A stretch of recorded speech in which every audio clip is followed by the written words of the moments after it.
La dernière fois qu'on a fait l'exercice de poser des questions et avoir des réponses rapides, Martine, les gens ont adoré ça. On le fait encore une fois aujourd'hui. Si tu es prête, je le suis. Je suis prête. Go, c'est parti. Il y a combien de courtiers au Québec 9 494 courtiers au Québec. qui travaillent pour Remax? 4 100 ont choisi de porter les bonnes couleurs. Oh, et il y a plus de gars ou de filles? Pas mal égal. 57 d'hommes, 43 de femmes.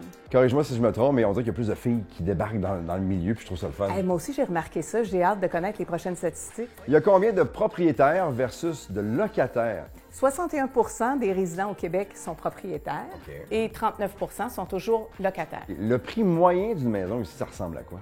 Alors, en l'an 2000, le prix moyen d'une maison au Québec était 110 000 20 ans plus tard, le prix moyen maintenant d'une maison est à 315 000 au Québec. C'est énorme comme changement. C'est énorme. C'est les statistiques qui étaient au 31 décembre 2019. Mais tu sais, depuis le début de 2020, on a 8 mois d'opération, dont 2 de pandémie. Ça a encore augmenté 337 000 En ce moment. Donc, j'imagine qu'au Québec, la valeur moyenne d'une hypothèque, ça a changé aussi. Là. Les résidents propriétaires paient en moyenne un montant de 255 000 de financement pour une hypothèque. On vient de passer à travers un été particulier. L'été 2020 va rester. C'est un été historique. Ça a été la folie furieuse dans plusieurs marchés au Québec.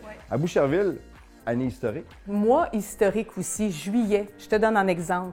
Juillet a connu 58 ventes à Boucherville et le prix moyen de ces 58 transactions de juillet 2020-là, Boucherville, 714 000 Wow. Pour les gens donc qui pensent que les courtiers prennent l'été en vacances, c'est pas ça du tout, on vient de le voir. Là. Oh no! Oh no!